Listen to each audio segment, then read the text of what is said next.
Olá pessoal, meu nome é Rafael Silva, eu sou doutor pela Faculdade de Letras da UFMG e gostaria de expor para vocês aqui hoje uma apresentação intitulada A Crítica Intencionalista no século XIX, o Advento do Autor.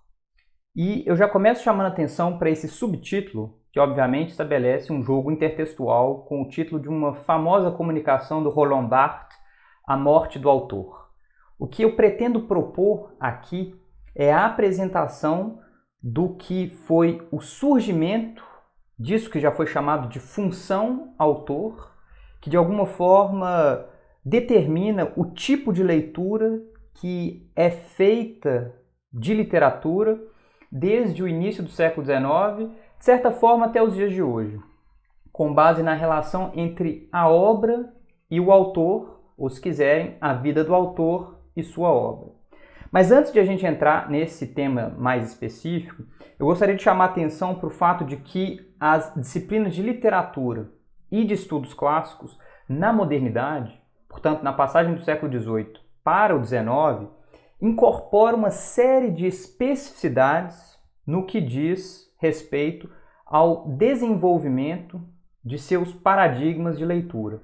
E com isso eu quero dizer o seguinte: enquanto numa área como a física e a matemática, frequentemente a superação de um determinado paradigma implica na ruína, no abandono de um paradigma anterior, no campo dos estudos clássicos e da literatura, diferentes paradigmas de leitura, interpretação, compreensão dessas obras vão se acumulando e, embora alguns estejam sempre mais em voga do que outros, frequentemente é preciso levar em conta a existência de várias formas de leitura e interpretação que coexistem dentro de um mesmo período específico. E isso é frequentemente abordado em livros de teoria da literatura, mas a gente poderia dizer também em manuais de estudos clássicos. E eu começo citando aqui um clássico, tá? Dos estudos literários, O Espelho e a Lâmpada, do M. H. Abrams, um estudioso estadunidense da década de 50, né? Esse é um livro originalmente de 53, quando na introdução do seu livro ele propõe que, considerando uma obra de arte em sua totalidade, 4 elementos são diferenciados por um ou outro sinônimo em quase todas as teorias que pretendem ser abrangentes. Ele aí está falando de teorias literárias: o universo, o público, o artista e a obra. A ênfase de cada teoria e suas propensões miméticas, no caso de valorizar o universo, né, o mundo, pragmáticas, no caso de valorizar o efeito sobre o público, expressivas, no caso de valorizar o artista como aquele que se exprime em sua obra, ou objetivas, quando valorizam a obra fechada em si mesma, é algo que, na proposta do Abrams, basicamente coincide com o tipo de proposta definida pelo Antoine Compagnon, outro teórico importante, em seu livro O Demônio da Teoria, quando ele diz que as diferentes teorias vão perguntar sobre o que é literatura, qual a relação entre a literatura e o mundo, qual a relação entre a literatura e o leitor, a literatura e o autor e a literatura na própria obra. Então vejam como, a partir desse esquema básico, a gente consegue entender que nessas disciplinas é possível aplicar diferentes métodos de leitura a depender da ênfase teórica que nós damos. E, como eu já disse, nessa proposta de hoje, a gente vai se concentrar nessas teorias que enfatizam o autor como uma instância autorizadora, por assim dizer, uma instância que de alguma forma autoriza a interpretação de uma dada obra. E vejamos como isso acontece em termos históricos. Para isso é preciso dar um passo atrás e voltar ao que era o paradigma hegemônico de compreensão dos textos até o século XVIII. E a gente vai ver que na passagem do XVIII para o XIX há um enfrentamento de formas de conceber literatura, formas de conceber a leitura de textos literários. Para isso, levemos em conta as definições neoclássicas de literatura desse período, segundo 2 testemunhos da época, a Encyclopédie, né, a famosa Encyclopédie dos Philosophes, dos iluministas, em seu tomo de 1765, em que consta a entrada literatura, e na sequência o dicionário filosófico de Voltaire, do ano anterior, 1764. Na enciclopédia a gente tem a seguinte definição. Esse termo, geral, designa a erudição, o conhecimento das belas letras e das matérias que têm relação com ela. Então vejam como é da ordem de um conhecimento quase técnico. A literatura é da ordem do domínio de uma série de prescrições sobre o bem escrever, o bem falar e, portanto, o bem pensar. Vejam lá o que o Voltaire já havia proposto sobre literatura em seu dicionário filosófico. A literatura, que é a gramática de Aulo Gelio, de Macróbio, designa em toda a Europa um conhecimento das obras de gosto, um verniz de história, de poesia, de eloquência, de crítica. Um homem que possui os autores antigos, que comparou suas traduções e seus comentários, tem uma literatura maior do que aquele que, com mais gosto, limitou-se aos bons autores de seu país e que teve por preceptor apenas um prazer fácil.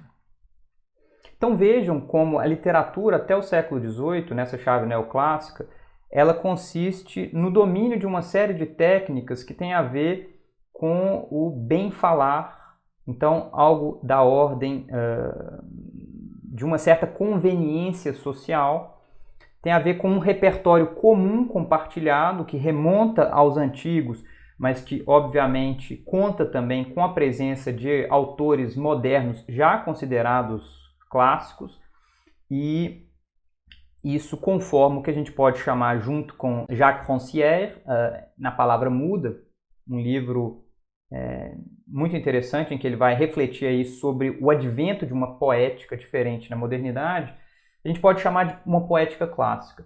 Segundo esse estudioso, 4 princípios animam essa poética, que é uma poética da representação.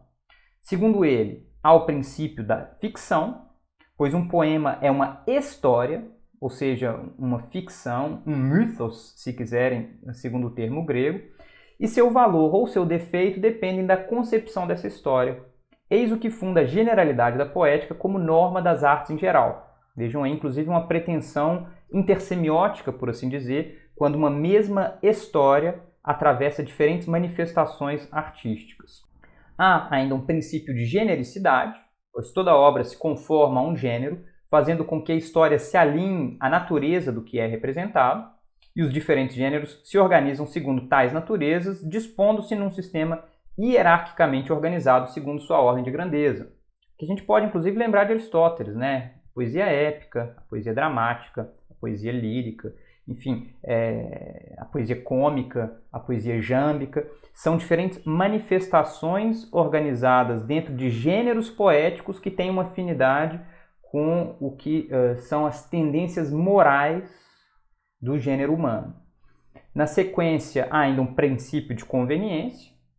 O modo de expressão da obra, isto é, sua elocutio, deve se harmonizar com seu gênero e sua história, segundo a necessidade superior de agradar e ensinar pessoas honestas, né, des honnêtes gens, e de gosto, de goût, conformando-se à natureza das paixões humanas em geral, aos caracteres de tal povo ou tal personagem, segundo os bons autores, à decência e ao gosto convenientes, enfim, às ações e palavras. Então vejam, é basicamente um princípio que une os anteriores com as pretensões, com as expectativas da sociedade. E, finalmente, um princípio de atualidade, pois a poética clássica se orienta pela compreensão da palavra como ato, isto é, da performance da palavra. Ligada ao império da retórica, essa poética tem por objetivo não apenas agradar, mas também ensinar. E, nesse contexto, ensinar consiste em instruir nas regras da palavra eficaz. Então vejam, essa é uma poética bastante completa e bastante eficiente em termos sociais, na medida em que propõe uma série de relações entre a expressão literária e as expectativas da sociedade.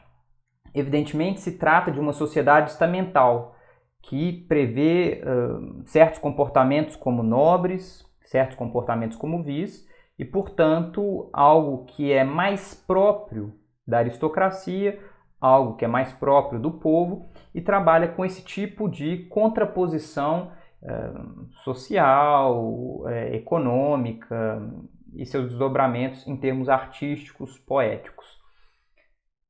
Essa poética entra em crise no final do século XVIII, e essa crise obviamente não é gratuita, pois a poética clássica, como eu acabo de sugerir, pode ser vista como uma poética de classe.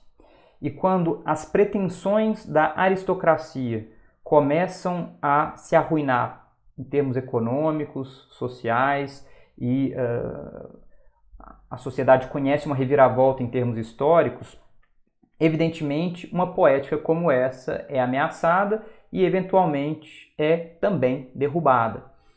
As razões histórico-sociais para essa reviravolta, por assim dizer, em termos de poética, tem a ver, portanto, com a crise da aristocracia e a ascensão da burguesia, desde meados do século XVIII, e tal como propõe o Todorov, né, o Tsvetan Todorov, um importante estudioso que reflete aí sobre essas mudanças, quando um questionamento de uma ordem como essa ocorre, é inevitável que todo o conjunto de crenças que fundamenta essa visão de mundo também seja colocado abaixo. Ele diz: a causa distante, mas certa dessa reviravolta é o advento da burguesia e dos valores ideológicos que ela traz consigo. No que nos diz respeito, essa ruptura consiste na abolição de uma visão de mundo que possuía valores absolutos e universais, ou, para tomar apenas o exemplo mais eloquente, na perda de prestígio sofrida pelo cristianismo, e em sua substituição por outra visão que se recusa a atribuir um lugar único a todos os valores, que reconhece e admite a existência do fato individual, que não é mais o exemplo imperfeito de uma norma absoluta. E vejam, portanto, que com a Revolução Francesa, com uma série de outros fatores que eu vou mencionar logo mais, a gente reconhece isso que pode ser chamado de um advento da modernidade, na medida em que o questionamento a esses valores pretensamente universais, pretensamente absolutos, como a ideia da superioridade de determinadas famílias, de determinadas estirpes sobre o resto do gênero humano, a ideia de que uma determinada civilização é superior às demais, uma determinada religião é superior às demais, começam pouco a pouco a ser questionadas a partir do advento do historicismo, a partir do advento da atenção ao indivíduo na sua especificidade, do sujeito, é que se torna possível questionar essas prerrogativas universalizantes até então em voga. E é nesse contexto que a gente pode falar da ascensão do historicismo como uma forma de compreensão dos fenômenos humanos. As instituições humanas, elas se fundam na história e são dependentes dos eventos históricos. Isso aparece nos escritos do Vico, mas é mais próximo do que é o mainstream europeu. O Winckelmann defende ideias historicistas nas suas histórias da arte grega. Depois o Herder vai vulgarizar muito disso, refletindo sobre diferentes culturas nas suas especificidades, e uma valorização da noção de cultura entra aí, primeiro na própria cultura de língua alemã, depois na Europa como um todo, e Schlegel é também um nome importante desse historicismo proposto pelo Herder, mas aplicado à literatura grega, depois à latina e, de fato, depois à literatura europeia de modo geral. E a gente pode associar essas mudanças epistemológicas a fatos do mundo e a fatos filosóficos, a fatos no campo da própria epistemologia. Em primeiro lugar, a Revolução Francesa, que, como eu disse, questiona esses valores sociais muito tradicionais aristocráticos. Por outro, em termos filosóficos, a publicação da Crítica da Faculdade do Juízo, do Kant, em 1790, que coroa esse arcabouço filosófico proposto pelo Kant com suas 3 críticas, basicamente estabelecendo a ideia de uma autonomia do campo estético com relação a pretensões epistemológicas e a pretensões morais. Então, o como pensar, né, e o como agir, a arte e, portanto, a literatura viriam aí como um campo a mais no que diz respeito à manifestação humana, a manifestação desse sujeito kantiano concebido em sua relativa autonomia. E, finalmente, em termos filológicos, a gente pode pensar no que representa a publicação em 1795 dos Prolegomena ad Homerum, os Prolegômenos a Homero, de Friedrich August Wolff, com a sua pretensão de conhecer a história, separando aquilo que é o fato histórico efetivo do que é apenas lenda, do que é apenas mito e que deve ser, portanto, visto com certa suspeita. Todos esses acontecimentos marcam o fim do século XVIII como um verdadeiro limiar, porque é o fim do universalismo tradicionalmente atribuído aos valores de classe aristocráticos, o fim da submissão das obras poéticas aos princípios éticos e pedagógicos do placere e docere, então do agradar e ensinar, típicos da poética clássica que vigia até então, e marca ainda o advento de uma noção de literatura como manifestação historicamente condicionada. Tudo isso é fundamental para o que diz respeito à modernidade literária. Com isso, a gente testemunha o advento de uma noção moderna de sujeito autônomo. A gente não vai poder entrar nisso, mas é uma radicalização do cogito cartesiano, obviamente em diálogo com o empirismo inglês, e uma tentativa de unir essas duas vertentes num sistema filosófico que dê conta de explicar o lugar do ser humano no mundo nesse contexto histórico específico. Kant ainda é um homem basicamente iluminista, mas ele já aponta o que são os desdobramentos modernos da noção de sujeito. E os alemães que leram o sistema filosófico kantiano e tentaram pensar em suas implicações em termos literários são, sobretudo, os chamados Frühromantiker, os primeiros românticos alemães. Dentre eles, a gente costuma colocar, sobretudo, os irmãos Schlegel e o Novalis, mas é possível colocar em diálogo com as propostas deles também o que sugere o Schiller num texto de 1795 sobre a poesia ingênua e a poesia sentimental, onde ele vai contrapor uma forma de expressão moderna, que ele chama de sentimental, à forma ingênua, mais característica de obras da antiguidade, mais ou menos na linha do que fará 2 anos depois o Schlegel com a sua contraposição entre literatura antiga e literatura romântica. Basicamente pensando que a literatura moderna ela trabalha com um sujeito que se volta sobre si, que não está mais dependente de certos valores tradicionais compartilhados em sua sociedade, e que nesse gesto de autorreflexão basicamente encontra um material de produção infinito, e daí a ideia de a literatura moderna como fundamentalmente intransitiva, absoluta, a gente pode dizer de uma linguagem que não permite tradução. A linguagem da literatura moderna, ela, mais do que simplesmente uma via de expressão, ela é, né? Ela de fato tem uma existência e, enfim, essas considerações mais radicais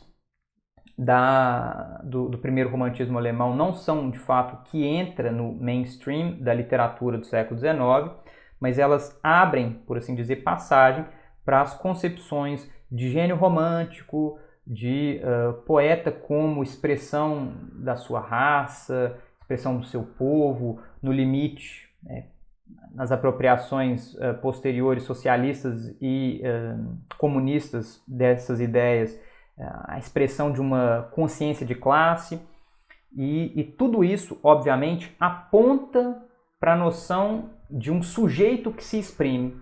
E isso é fundamental. Isso marca a produção romântica desse período, a ideia de um autor que basicamente autoriza determinados discursos, e é aqui que entra a proposta do Michel Foucault com a sua ideia justamente de função autor, que seria um mecanismo de controle dos discursos com o objetivo de evitar que os discursos produzam sentidos para além do que esperado dentro de um determinado contexto, dentro das expectativas de um determinado público. E para o Foucault, então, essa função autor emerge nesse contexto como, de fato, um mecanismo de controle dos discursos, mecanismo de controle da produtividade de sentidos por esses discursos. Vejam lá o que ele fala sobre a necessidade que surge cada vez mais de atribuir autoria a textos para tentar fincar o sentido desses textos em fatos, em condicionantes materiais capazes de limitar a produtividade de sentidos desses textos. Ele diz lá: a qualquer texto de poesia ou de ficção se perguntará de onde ele vem, quem o escreveu, em que data, em que circunstâncias ou a partir de que projeto.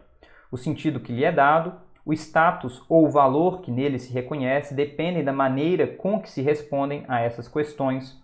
E se em consequência de um acidente ou de uma vontade explícita do autor, ele chega a nós no anonimato, a operação é imediatamente buscar o autor.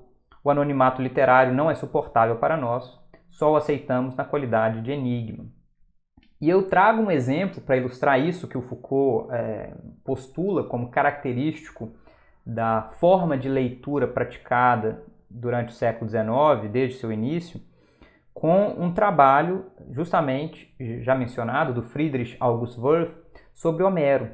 Porque, muito curiosamente, no debate sobre Homero até então, começavam a surgir suspeitas consolidadas de que a Ilíada e a Odisseia eram poemas produzidos no âmbito de uma longuíssima tradição de poesia performada oralmente e, portanto, transmitida ao longo de séculos, cantada por autores, se quiserem, por cantores anônimos, e que, portanto, falar de Homero como o autor desses poemas era estranho, era suspeito, e foi justamente buscando a autoria da Ilíada e da Odisseia que o Friedrich August Wolff escreve os Prolegomena ad Homero. E veja o que ele diz num dado momento, quando essa suspeita de que, na verdade, esses poemas seriam fruto dessa longuíssima tradição, ele coloca o seguinte bemol: ainda assim, o próprio Watt parece contradizer a história e o senso do leitor testemunha em contrário. Nem os poemas homéricos são tão deformados e alterados a ponto de parecerem tão diversos de sua forma original em detalhes específicos. Com efeito, quase tudo em seu interior parece convergir para o mesmo engenho, os mesmos costumes, a mesma forma de pensar e falar. Qualquer um que leia com cuidado e senso, com profundidade, sente isso. E para que mais do que sentir conheças sua razão de ser, basta trocares esses poemas por Apolônio Ródio, outros poetas alexandrinos, e aquele que costuma ser considerado a imagem de Homero, Quinto Esmirneu. E daí se devemos a restauração daquela miraculosa harmonia, em primeiro lugar, ao engenho refinado e à doutrina de Aristarco. Então vejam como o pressuposto intencionalista com que trabalha o Friedrich August Wolff já prenuncia o que vai ser cada vez mais praticado na filologia e nos estudos literários do século XIX. Ele busca aqui o que chama de um mesmo engenho, os mesmos costumes, a mesma forma de pensar e falar ao longo dos poemas homéricos. Então, encontrando nessa mesmidade, nisso que é compartilhado em termos de pensamento, forma de expressão, algo que dá sentido a essa obra, algo que dá unidade a essa autoria.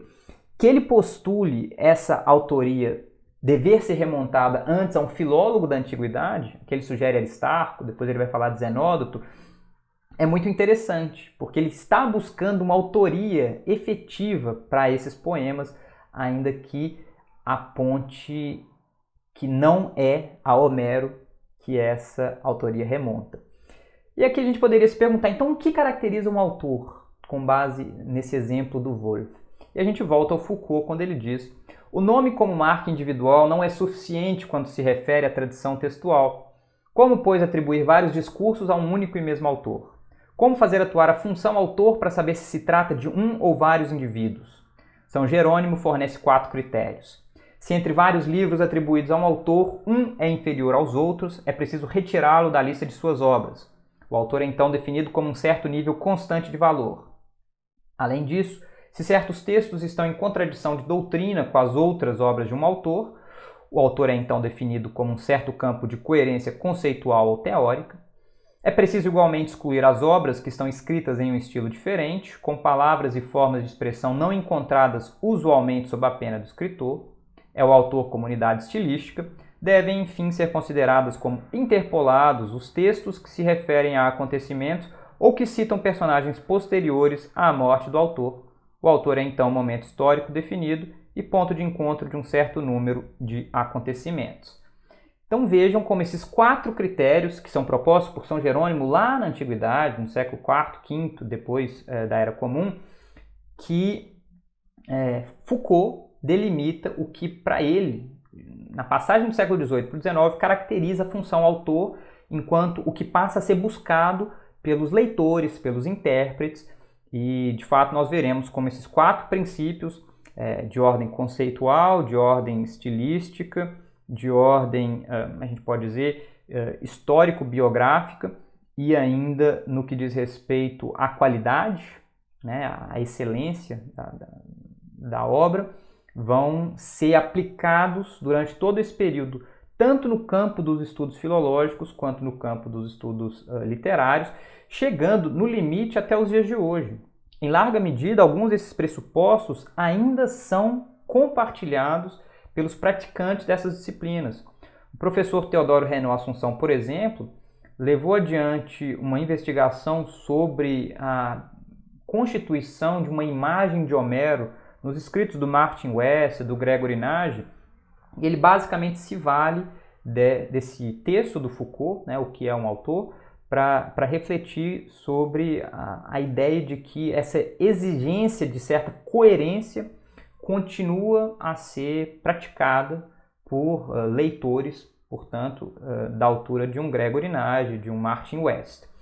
E isso tudo se explica, obviamente, pelo fato de que a ascensão dessas disciplinas nesse contexto inevitavelmente incorpora a essas disciplinas os pressupostos, então, em voga e os pressupostos intencionalistas, no que diz respeito, portanto, à compreensão de uma obra a partir da intenção do seu autor, são os mais fortes nesse período. E vejamos como isso aparece, portanto, na crítica filológica e depois na crítica literária.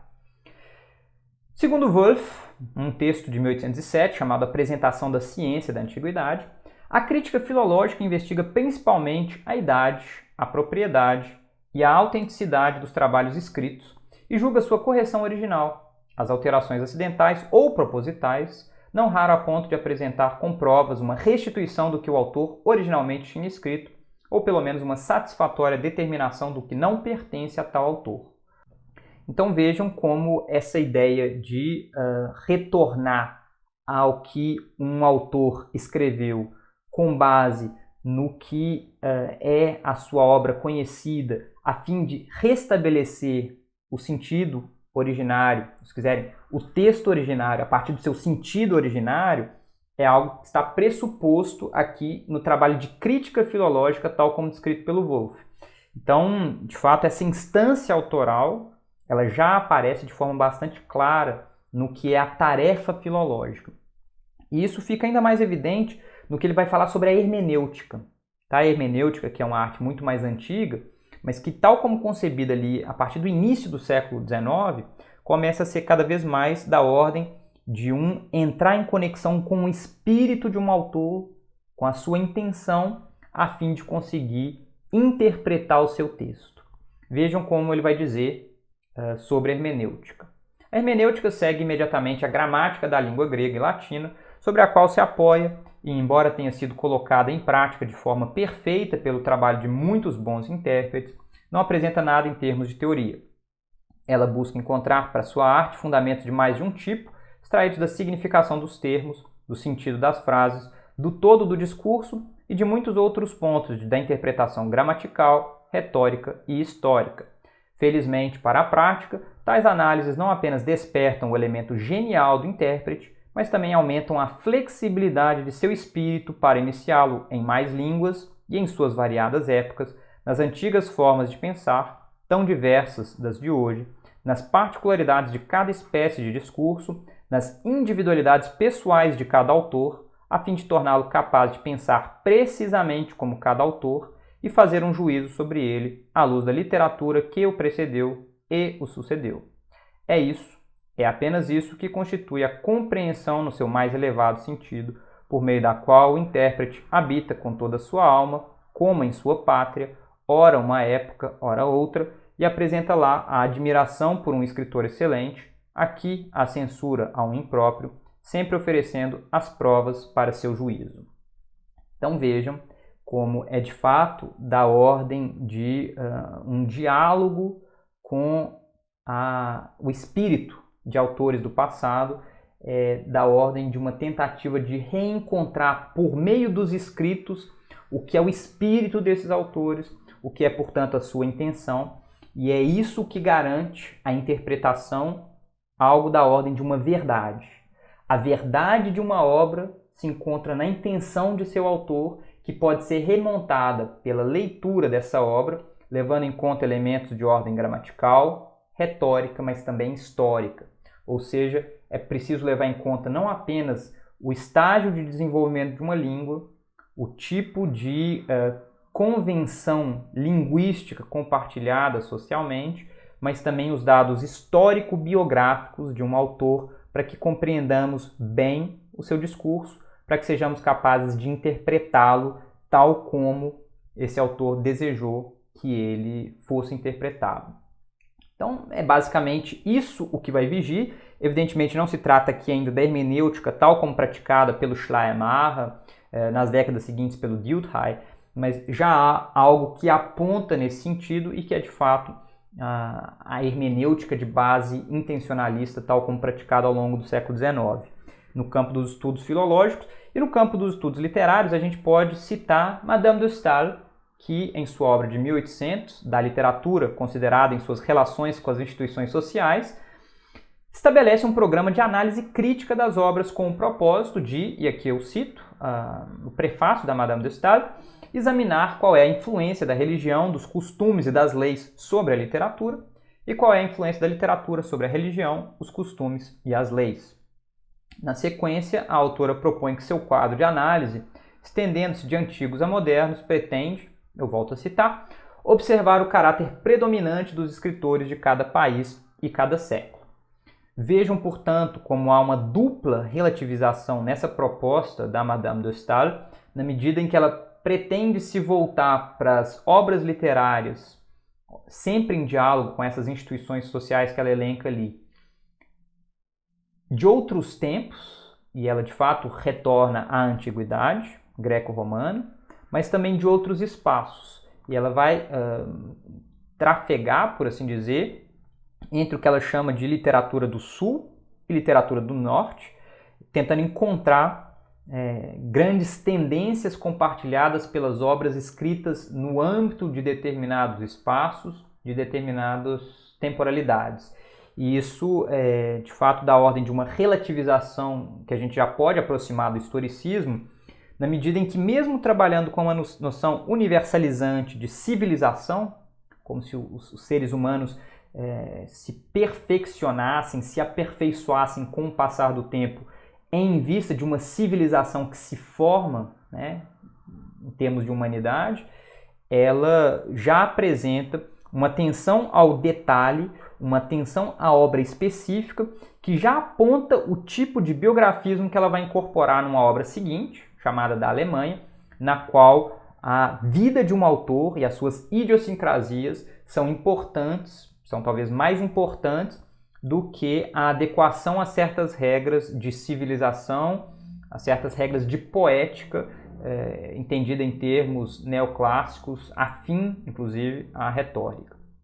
Vejam duas passagens dessa obra da Alemanha em que ela vai propor aí como há uma dependência da obra de certos autores da sua biografia, daquilo que esses autores fizeram.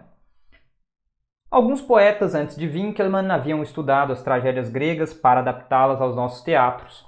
Conheciam os eruditos que podiam ser consultados, como se faz com os livros. Mas para penetrar a antiguidade ninguém se tinha tornado, por assim dizer, um pagão. Winckelmann tem os defeitos e as vantagens de um grego amante das artes, e sentimos, em seus escritos, o culto à beleza, tal como existia entre um povo do qual ela, com muita frequência, havia obtido as honras da apoteose. Aqui a alusão, quase inevitavelmente, é ao comportamento algo escandaloso para a época de Winckelmann, ele que era conhecido como amante de garotos. A ideia de um homoerotismo é muito cara em certos escritos públicos de Winckelmann, mas sobretudo em suas cartas, que também tinham uma circulação pública, e a Madame de Staël parece relacionar essa, por assim dizer, prática sexual do Winckelmann, essas suas tendências, ao que é converter-se em pagão, em tornar-se um grego antigo, né? Então, amar garotos ao modo do que aparece lá, por exemplo, no Banquete de Platão. Tá? Então, ela relaciona essa obra capaz de contemplar a verdadeira beleza mediterrânica que aparece em Winckelmann ao seu comportamento enquanto homem. Por outro lado, vejam que ela fala sobre Schiller. Schiller era o melhor amigo, o melhor pai, o melhor esposo. Nenhuma qualidade faltava a esse caráter terno e pacífico, inflamado apenas pelo talento. O amor pela liberdade, o respeito pelas mulheres, o entusiasmo pelas belas artes, a adoração pela divindade animavam seu gênio, e na análise de suas obras será fácil mostrar com qual virtude suas obras-primas se relacionam. Mais uma vez, tal homem, tal obra, tendo se manifestado em sua vida dessa forma, é inevitável que suas obras reflitam esse tipo de comportamento. Biografismo. Tá? A gente tem aqui as raízes do biografismo, tal como vai ser praticado ao longo do século XIX, e essas tendências da Madame de Staël são bastante difundidas, dada a sua entrada europeia, e na França a gente pode dizer que o biografismo é levado a certos excessos entre Villemin e Sainte-Beuve. Villemin foi um professor em Paris, professor da Cátedra de Letras, e teve entre seus alunos Sainte-Beuve, um famoso crítico literário da época, que produzia para jornais, e o Sainte-Beuve, de fato, praticou o biografismo no seu grau talvez mais radical, pintando verdadeiros quadros, por assim dizer, de personalidades à luz de suas obras, promovendo um diálogo que buscava encontrar ali algo da ordem de uma expressão moral. E vejam como o próprio Sainte-Beuve caracteriza o seu método de crítica literária num artigo da década de 60, de 1860, em que ele está analisando a obra de Chateaubriand. E ele fala o seguinte: a literatura, a produção literária, não é em nada distinta ou separável do resto do homem e da organização. Eu posso apreciar uma obra, mas me é difícil julgá-la independentemente do conhecimento do próprio homem, e diria de bom grado, tal árvore, tal fruto. O estudo literário me conduz assim naturalmente ao estudo moral. Com os antigos, não se tem os meios suficientes de observação. Voltar ao homem com a obra à mão é impossível na maior parte dos casos dos verdadeiros antigos, daqueles cuja estátua só sobrevive meio quebrada. Com isso fica-se reduzido a comentar a obra, admirá-la, imaginar o autor e o poeta através dela. Pode-se refazer assim as figuras de poetas ou filósofos, bustos de Platão, Sófocles ou Virgílio, com um sentimento de ideal elevado. Eis tudo que permite o estado dos conhecimentos incompletos, a escassez de fontes e a falta de meios de informação em retorno. Um grande rio, e não navegável na maior parte dos casos, separa-nos dos grandes homens da antiguidade. Saudemo-los da outra margem. Com os modernos tudo é diferente, e a crítica que regula seu método segundo os meios tem aqui outros deveres. Conhecer e bem conhecer um homem, ainda mais se esse homem é um indivíduo marcante e célebre, eis algo grande e que não deveria ser desprezado. É muito curioso que esse autor do texto célebre, o que é um clássico, conhecido de nós classicistas, faça essa distinção entre trabalhar com autores antigos e trabalhar com autores modernos, porque ele de fato depende muito de fontes biográficas, não apenas notas, relatos, mas no limite contato com o próprio escritor, entrevistas, uma convivência que de fato permitam uma compreensão da obra com base em convicções pessoais. E isso é de fato levar o biografismo aos seus maiores excessos, ainda que esse projeto ali sugerido pelo Sainte-Beuve de, por assim dizer, uma tipologia moral, eventualmente seja levado a um excesso ainda maior pelo positivismo do final do século XIX, na obra de um grande admirador da Madame de Staël e do Sainte-Beuve, que é o Hippolyte Taine. Assumindo as mesmas premissas intencionalistas então em voga, o Taine propõe desdobramentos positivistas a partir da ideia de uma relação de necessidade entre a obra de um autor e sua biografia, em termos específicos de raça, meio e momento histórico. Vejam como é de fato levar essa tendência do biografismo a um excesso quase matemático, partir desses dados efetivos para analisar uma obra, né? Qual é a raça de um autor, então o seu meio ali, inclusive nacional, qual é o tempo em que esse autor viveu e qual é o momento histórico, né? Assim, raça, meio e momento histórico. A gente vê isso no Brasil na crítica literária de um Silvio Romero, no final do século XIX, que chegou ao excesso absurdo de dizer que a literatura de Machado de Assis era fruto da sua epilepsia. E aí a gente vê, enfim, as bobagens a que esses excessos positivistas podem levar, embora a gente seja obrigado a reconhecer que no desdobramento da obra do Taine, a partir do que propõe o Gustave Lanson, lá na França do final do século XIX, uma metodologia pedagógica entra de fato nos manuais e até hoje é comum a gente ver lá essa divisão bastante positivista de estilos de época, biografia do autor, normalmente com uma foto e alguns dados biográficos, depois extratos, né, trechos da obra que comprovem como ele se insere dentro de uma escola literária, como determinadas características biográficas aparecem na sua obra, enfim. Isso é de fato algo pernicioso em termos de compreensão da literatura, porque nos afasta do que é a leitura da obra mesma, do que é uma tentativa de compreensão da literatura de forma mais ampla. Mas é preciso notar que essas tendências biografizantes, de pressupostos intencionalistas, embora o Sainte-Beuve naquele trecho sugira não serem tão facilmente aplicáveis à antiguidade, eventualmente convencem também praticantes do campo da filologia, e a gente encontra esse tipo de esforço, por exemplo, na obra do Scholl, que tem um livro intitulado Sófocles, Sua Vida e Sua Obra, que começa com o seguinte parágrafo: biografias de Sófocles limitaram-se até hoje principalmente a abordar os dispersos relatos que os tardios e derradeiros responsáveis pela história da literatura antiga preservaram. Relatos que são faltosos no todo, ambíguos no detalhe, empregados apenas por falta de material melhor. Uma fonte superior para se reconhecer não apenas o espírito do poeta, mas também a atitude e a atuação ativa de Sófocles em sua própria época, são suas tragédias supérstites. Tentativas anteriores de usar algumas delas nesse sentido foram limitadas por uma visão estreita e especialmente pelo espaço concedido a essas tradições ambíguas. Uma investigação mais imparcial sobre Sófocles em si mesmo e sobre o que seus poemas traem acerca de sua época e sua própria posição, deve distinguir a apresentação aqui proposta, como eu creio, e justificar o que ela contém de novo e contrário à opinião convencional. Então vejam, o Scholl parte das tragédias, ainda que sem desconsiderar essa tradição biográfica que ele vê com alguma desconfiança, para tentar, à luz da história, escrever a biografia de Sófocles. Ele diz que isso vinha sendo feito de forma errada, porque enfatizando a tradição biográfica antiga, e o que ele propõe é definir uma tradição biográfica moderna, partindo desse material antigo que inclui, sobretudo, as próprias tragédias de Sófocles.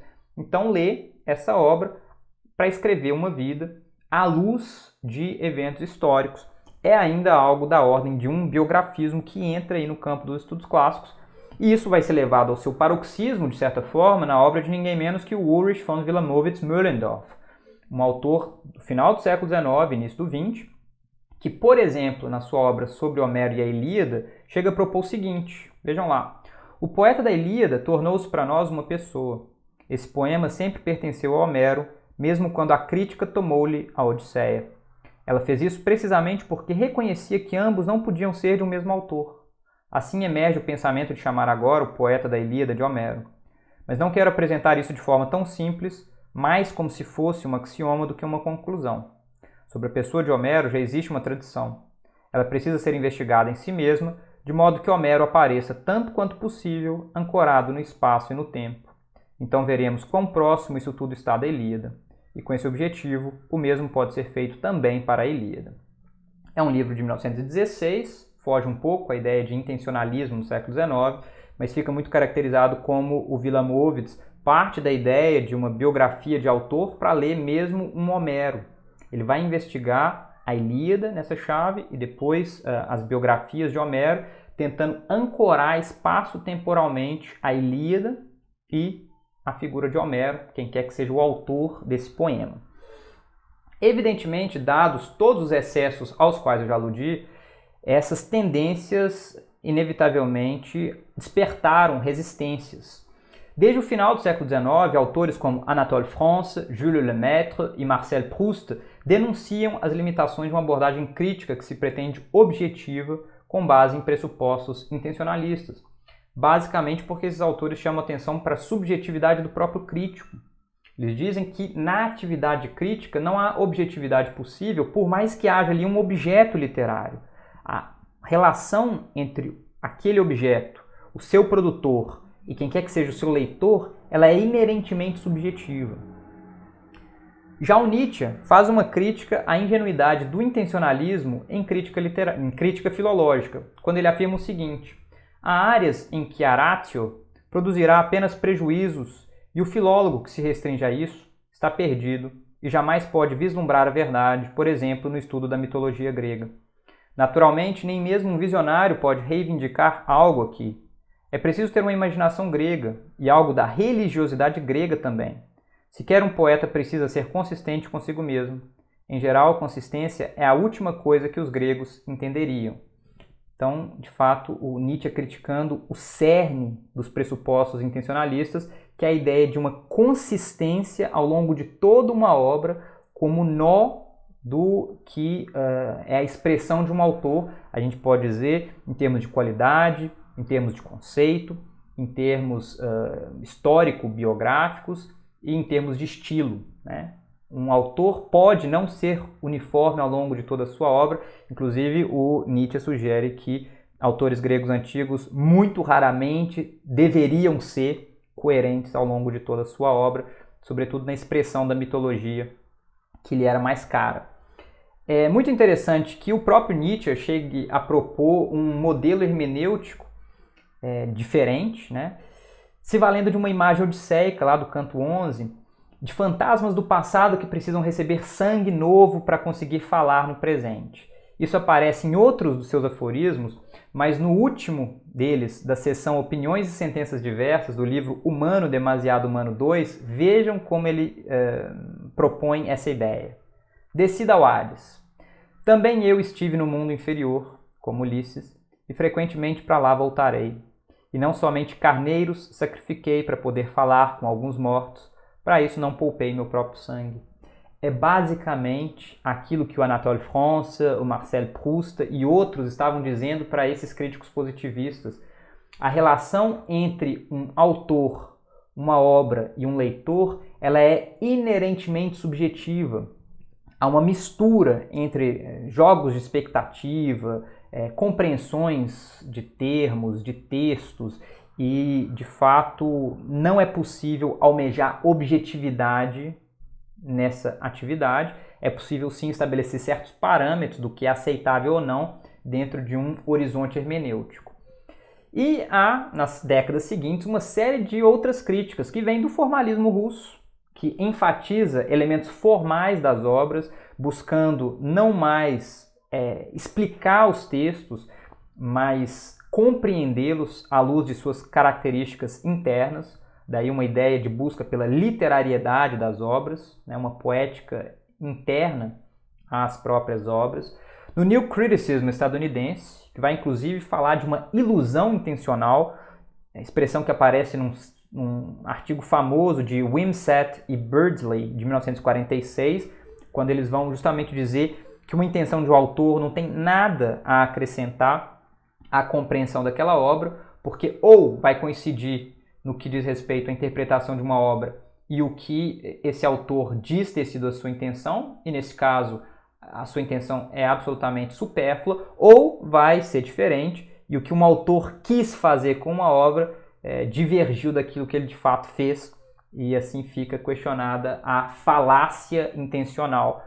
E finalmente, ainda o anti-intencionalismo no campo do estruturalismo francês, que, como a gente já sugeriu, emerge num texto do Roland Barthes, A Morte do Autor, um texto muito célebre, de 68, e no ano seguinte, na conferência do Michel Foucault, O que é um autor, onde eles vão basicamente questionar a ascensão desse novo paradigma de compreensão de textos como uma forma de domínio da interpretação dos discursos, e vão apontar que antes desse advento era possível ler a literatura, né, as obras escritas numa outra chave, sobretudo retórica, e no futuro, provavelmente, esse pressuposto de interpretação vai deixar de ser levado em conta também.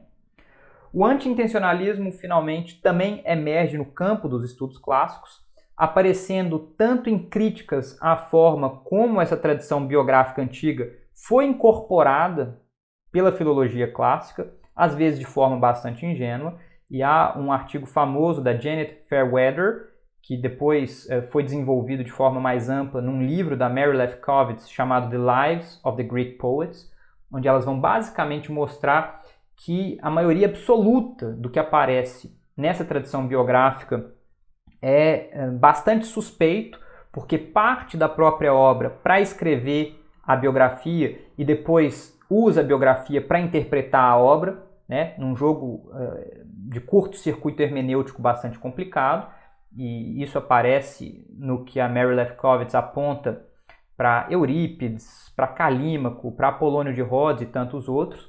De fato, constituindo aí uma contribuição fundamental para que revisássemos a forma como essas biografias antigas podem ser usadas como fonte de informação histórica. E há ainda críticas ao modo como a filologia clássica leu autorreferências de poetas e prosadores antigos, numa chave autobiográfica bastante ingênua, com destaque aqui aos artigos de Mark Griffith, Personality in Hesiod, e Wolfgang Rösler, Persona Reale ou Persona Poetica, L'interpretazione dell'io nella lirica greca arcaica, textos ali da década de 80, onde justamente os autores vão questionar a forma como foi lida essa persona poética dos poemas do período arcaico, sobretudo, e esse mesmo insight é trazido ao Brasil por Ana Paula da Cunha Correia e Juliana Ragusa em seus trabalhos sobre Arquíloco e sobre Safo, na forma como essas figuras poéticas foram lidas no passado numa chave muito biografizante, portanto problemática. E eu termino a apresentação dizendo que a gente tem caminhado rumo ao equilíbrio, pois, apesar dos exageros com que alguns posicionamentos anti-intencionalistas eventualmente aparecem defendidos, a verdade é que mesmo novos trabalhos dedicados a compreender a tradição biográfica antiga, ou aquilo que tem sido entendido como um retorno do autor, se beneficiam dos debates entre defensores e opositores da crítica intencionalista na interpretação de obras literárias. Basicamente, a ideia de que é possível sim recorrer a informações biográficas para interpretar as obras. É preciso cuidado, contudo, com o determinismo com que às vezes isso tende a ser feito. Um autor evidentemente se exprime em vista do que são expectativas sociais da sua própria época, e isso pode ser levado em conta no que diz respeito à compreensão dessa obra em chave histórica, mas nunca numa perspectiva determinista de que, dado um autor com uma biografia X, uma formação Y, aqui aparece necessariamente tal obra. Isso é uma bobagem tremenda. Felizmente, o século XX, depois o XXI, conseguiram questionar alguns dos pressupostos mais ingênuos do positivismo, tal como praticado no final do século XIX. E é com isso que eu termino a minha apresentação, mostrando aqui rapidamente para vocês a bibliografia em que eu me baseei. Vou passar rapidamente por essa bibliografia. Vejam aí o texto do Foucault lá embaixo. Na sequência, outros textos importantes, né? Eu mencionei ali a Graziosi e a Lefkowitz no final. Os textos do Nietzsche que foram importantes, o do Rancière, que nos deu aquela tipologia. E o último deles, com o texto do Sainte-Beuve, do Scholl, da Madame de Staël, do Taine, do Wilamowitz e outros, né? O Wolff ali no finalzinho. Então, é com isso que eu encerro minha apresentação. Muito obrigado, um forte abraço e até a próxima.